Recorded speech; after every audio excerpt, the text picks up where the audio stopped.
Silk sari नेसताना या tips वापरणं गरजेचं आहे। जर तुम्ही या टिप्स फॉलो करत नसाल तर व्हिडिओमध्ये दाखवल्याप्रमाणे तुमचा असा लुक येऊ शकतो। तर चला पाहूयात नेमक्या या टिप्स कोणत्या आहेत त्या। स्वाती स्टाईलमध्ये तुमचं पुन्हा एकदा मनापासून स्वागत आहे। आज बघूयात सिल्क साडी परफेक्ट पद्धतीने कशी नेसायची। यासाठी मी इथे पेटीकोट वापरलेला आहे। तुम्ही शेफवेअरचा सुद्धा वापर करू शकता, पण ज्या मैत्रिणींना पेटीकोटमध्ये कम्फर्टेबल वाटतं तर त्यांनी पेटीकोट वापरा। पेटीकोटची गाठ बांधताना आपल्याला अगदी बेली बटनच्या वरती बांधायची नाही, नाहीतर तुमची ही पहिली चूक असू शकते। तर तुम्हाला बेली बटनच्या खाली पेटीकोटची अशी गाठ बांधून घ्यायची आहे आणि त्यानंतर साडी खोचून घ्यायची आहे। यामुळे काय होईल की तुम्ही साडीमध्ये प्रोफेशनल मॉडर्न सुद्धा दिसाल आणि साडीमधला लुक आहे तो तुमचा परफेक्ट येईल। त्यानंतर साडी अशा पद्धतीने खोचताना जर तुम्हाला साडी जास्त उंचीची होत असेल तर थोडीशी फोल्ड करा आणि त्यानंतरच खोचा। या टिपमुळे साडी प्लेन खोचली जाईल आणि पाठीमागून आणि पुढून सुद्धा साडीचं जमिनीपासूनचं अंतर आहे ते सेम राहील। साडी छान खोचून झाल्यानंतर आता आपण जाणार आहोत पदराकडे। पदर बनवण्या अगोदर साडी अशी छान गोळा करून घ्यायची आणि त्यानंतरच पदर आपल्याला बनवायचा आहे। बघा, त्यानंतर मी आता व्हिडिओमध्ये दाखवल्याप्रमाणे पदराचा भाग घेतलेला आहे। हा पदराचे जे टोक आहे ते छान अशा हाताने गोळा करून घेतले आणि पदर पाठीमागून रोल करून आणलेला आहे। आता तुम्हाला इथे फिरण्याची काहीच गरज नाहीये, आपण हाताने हा पदर गोळा करून आणायचा आणि आपल्या डाव्या खांद्यावरती ठेवायचा। पदराची उंची ठेवताना कधीही गुडघ्याच्या वरती ठेवू नका किंवा गुडघ्या एवढी सुद्धा ठेवू नका, तर ती उंची गुडघ्याच्या खाली असावी। त्यामुळे तुम्ही साडीमध्ये उंच दिसाल आणि साडीमधला लुक सुद्धा नीटनेटका येईल। त्यानंतर आता आपण बनवणार आहोत पदराच्या प्लीट्स।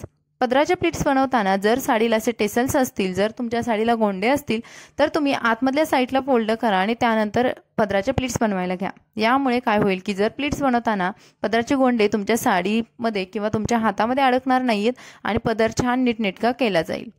प्लीट्स बनवताना मोठी वरची प्लीट आहे ती मोठी बनवायची आहे आणि बॉर्डर आपली छान अशी दिसेल या हिशोबाने वरची प्लीट बनवून आतमधल्या प्लीट्स आहेत त्या छोट्या छोट्या बनवून घ्यायच्या आहेत। पदराच्या आतमधली प्लीट्स जेव्हा वरच्या प्लीटच्या बाहेर येते तर ते होऊ नये यासाठी आपल्याला आतमधल्या प्लीट्स आहेत त्या छोट्या बनवून घ्यायच्या आहेत। पदर छान दोन भागामध्ये बनवून घ्यायचा। जर साडी खूप फुगणारी असेल, खूप फुगत असेल तर तुम्ही साडीला मध्ये मध्ये अशा पिन्स सुद्धा लावून घेऊ शकता आणि साडी छान प्लेन सिल्क साडी आहे, कुठेही फुगत नाही, तर तुम्ही एका भागामध्ये सुद्धा याचा पदर बनवून घेऊ शकता। कुठेही जास्त पिन्स वापरण्याची गरज पडत नाही। पूर्ण पदर हाताने छान असा गोळा करून घेतल्यानंतर प्लीट्स त्याच्या सेपरेट करून घेतल्यानंतर आता मी पदर हा सिक्युअर करणार आहे। पुन्हा एकदा हा पदर माझा गुडघ्याच्या खाली जातोय की नाही याची खात्री करून ब्लाउजचा जो नॉड आहे तिथे मी एका पिनाने हा पदर ब्लाउज सोबत सिक्युअर केलेला आहे। आता त्यानंतर ब्लाउजवरती येणाऱ्या ज्या प्लीट्स आहेत त्या सुद्धा इकडे तिकडे हलू नयेत किंवा एकावरती एक दिसू नयेत यासाठी पुन्हा हाताने थोड्या थोड्या अंतरावरती या प्लीट्स ठेवून व्यवस्थित करून घेतल्या। अशा पद्धतीने मानेवरती जी येणारी प्लीट आहे तर ती जास्त मानेकडे न जाता ती अशा या पद्धतीने अरेंज करून पाठीमागून घट्ट पकडून आणायची आहे। आता ही प्लीट आहे ही जर तुम्ही टाईट ठेवली तरच तुमचा कमरेजवळचा भाग हा सुंदर परफेक्ट फिटिंगमध्ये येणार आहे। लूज राहिली तर तो भाग अगदी गबाळ्यासारखा दिसतो, त्यामुळे हा भाग बनवताना थोडीशी काळजी घ्यायची आहे। हा भाग एका हाताने मी पकडला आणि त्यानंतर माझ्या डाव्या बाजूने येणारी साडी आहे ती सुद्धा छोट्या छोट्या प्लीट्स करून तिथे 2 ते 3 प्लीट्स बनवून घेतल्या आणि त्यानंतर मी हा भाग पिनाने सिक्युअर करणार आहे। आता पिन लावताना आपल्याला पिन ही एकदम टाईट बसेल या हिशोबाने लावायची आहे। पिन जर लूज राहिली तर पुन्हा कमरेजवळचा भाग हा लूज होतो आणि तिथे प्रॉपर प्लीट्स किंवा प्रॉपर फिटिंग सुद्धा दिसत नाही। यामुळे आपल्याला पिन लावताना अशा पद्धतीने आतमध्ये पेटीकोट सोबत ही पिन टाईट करून लावायची आहे। हा भाग एकदम टाईट परफेक्ट फिटिंग झाल्यानंतरच निर्या करायच्या आहेत। निर्या करताना मध्यम साईजच्या शक्यतो करून घ्या, त्या की तुमच्या समोरचा लुक सुद्धा सुंदर देतील आणि भरपूर साऱ्या निर्या सुद्धा दिसतील। जर तुम्ही मोठ्या छोट्या अशा पद्धतीच्या निर्या केल्या तर तो लुक हा प्रॉपर दिसत नाही किंवा साडी ही नीटनेटकी दिसत नाहीये। सर्व निर्या झाल्यानंतर वरची निर्या आहे ती नेहमीप्रमाणे मोठी बनवून घ्यायची आणि ही निरी एकदम आपल्या उजव्या बाजूला टाईट पकडली आहे की नाही किंवा साडीचं पूर्ण फॅब्रिक खेचलं गेलं आहे की नाही हे लक्षात घेऊन पुन्हा या निर्या सर्व हाताने अरेंज करून घ्यायच्या। निर्या अशा पद्धतीने बनवून झाल्यानंतर ह्या निर्या अगदी तुम्ही डायरेक्ट अशा खोचायच्या नाहीत, तर तो लुक सुद्धा तुमचा खराब दिसेल आणि तुमच्या साडीमध्ये पोट सुद्धा दिसू शकतं। एकावरती एक भरपूर निऱ्या पडल्यामुळे पोटाचा घेरसुद्धा जास्त मोठा दिसतो।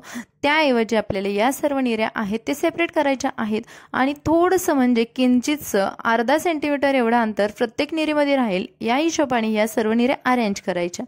अरेंज केल्यानंतर या निऱ्या आपल्या सुटू नये किंवा हलू नयेत किंवा पुन्हा एकावरती एक राहू नयेत यासाठी मोठी पिन वापरायची। ही पिन वापरताना आतमधल्या साईडवरून वापरायची आणि या सर्व निऱ्या या एका मोठ्या पिनाने सिक्युअर करायच्या। निऱ्या सिक्युअर झाल्यानंतर पुन्हाच या निऱ्या हाताने खोचून घ्यायच्या आणि खोचताना तुम्हाला बेली बटनच्या एकदम सेंटरला तुम्ही खोचू शकता किंवा बेली बटनच्या उजव्या साईडला थोड्या प्रमाणात जाऊन तुम्ही निऱ्या खोचून घेऊ शकता। सर्व निऱ्या व्यवस्थित खोचून झाल्यानंतर उजव्या बाजूला थोडंसं साडीचा पार्ट जरी लूज राहत असेल तर तो तिथेच खोचून घ्यायचा आणि हा झालेला आहे आपला साडीमधला फायनल लुक। तुम्ही बघाल तुमची साडी कुठेही लूज राहणार नाही। 100% गॅरंटी आहे। तुमच्या निऱ्या कुठेही एकावरती एक येणार नाहीत। भरपूर सारा छान असा समोरून लुक भारी दिसणार आहे तुमचा। पाठीमागे सुद्धा साडी कुठे लूज राहणार नाही, पदर सुद्धा बिलकुल हलणार नाही। या छोट्या टिप्स सुद्धा तुमच्या साडीमध्ये कमाल करून जातात आणि तुमची साडी अगदी परफेक्ट ठेवून जातात। तर मैत्रिणींनो, हा व्हिडिओ कसा वाटला कमेंट्समध्ये नक्की सांगा। व्हिडिओ आवडला तर लाईक करा, आपल्या चॅनलला सबस्क्राईब करा। भेटून नवीन व्हिडिओमध्ये। Bye bye.